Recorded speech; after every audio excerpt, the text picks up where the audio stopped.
ओमफ्राय ओरैनो दिनै माइरं होदों ना होमबा माइरं होदों माइरं होदों आदाया रायजो राजाफोरनो राजाफोरनो माइरं होदों नै गासैबो बिसोरनो नोंथांमोनहा बयबो दङ आंबो दं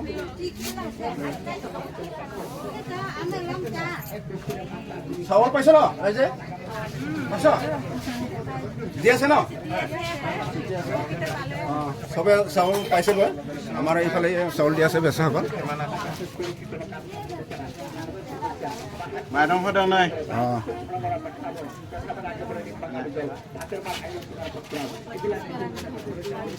চাউল পাইছ নে जोंनि माबाया পাব পাব गोगोम जाथों नै गासैबो बिसोरो माइरं लांनो फैदों চাউল পাইছে নে পোৱা নাই পাব ন পাবই আৰু চবে তাৰমানে চাউল ল'বৰ কাৰণে আহিছে এইফালেও বাহিৰতো বহি আছে এই গোটেই বাহিৰতো বহি আছে বেচাসকল তহঁতে কি চাউল ল'বৰ কাৰণে আহিছোঁ ন এইয়া চাউল ল'বৰ কাৰণে আছে नै लालमाथि हाथायाव फैदोंमोन जोङो नै लालमाथि हाथायनि नुवाखै माबायदि खालामनानै गारिखौ बारहोनांगौ जों हाग्लासो जागोन नुवाखै ड्राइभाराबो गिगासिनो नै गारि सालायनाय माबायदि नुवाखै नै दैयालाय फिसामोन आरोना ज्रि बोहैबोदोंमोन नै दैया नै बेनो जाहैबाय खालभार्ट नुवाखै नै दा बेयाव फैनानै माबायदि मोनदोंमोन सारमोनहा बुंनाय लामायाथ' बुंनो थांब्ला बे लालमाथि हालामा लामा आरो नै जोंहा हान्था मेलानि थाखाय बिराद उसुबिदा गारि बारनो थाखाय दा जोंहा नै जेन थेनसो गारि बारनो नागिरदों एकदमबारे बुस्थुफोरखौनो जगार खालामनासो गारि बारनांगौ आरो मानसिफ्राथ' आरो बेमार आजार जायोबा बोरै बारहोगोन बिराद बेखायनो मा होनो सानो जोंहा सरकारखौथ' जोङो देखायगासिनो आरो बुंगासिनो सरकारा माथो बारा गुरुत्वखौनो लाया बेखायनो सरकारा माने लामानि दालांनि थाखाय जोङो बहुद सरकारखौ जों होबाय डिमान्ड होबाय नाथाय जागोन होनना बुङो बिथांमोनहा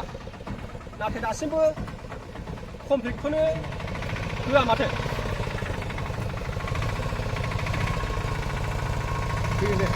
लालमाथि हालामनि नैबे दालाङाव ओरैबायदि खस्थ' गारिया बारनायाव मा खालामगोन मा नै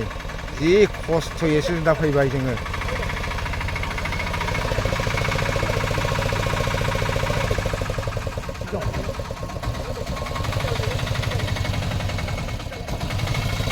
Ridan Jenet ayo Jenet बारबाय सैथो बेखायनो सरकारा मेगन बेखेवनांगौ सरकारा थारमाने চকুমেলি চাবলৈ দিছে সমূহ লালমাটি বাকী ৰাইজে ইয়া দালানটো কেনেকৈ হৈ আছে ভগৱান চাউল পাইছ ন পাইছে ইয়া পাইছ না চাউল मोनबाय नै मोनबाय इया मोनबाय माइरं मोनबाय 50 केजि ঠিক আছে চাউল দি আছে ন পাইছ চাউল पाइसे তহঁতে পাইছ না পোৱা নাই मोजाङै होगासिनो दं होनबा माबा बुंगोन नामा তাৰমানে সি মানে ভালকে বিতৰণ কৰি আছে এতিয়া কেইজনমান আছে আপোনাৰ সেই তাত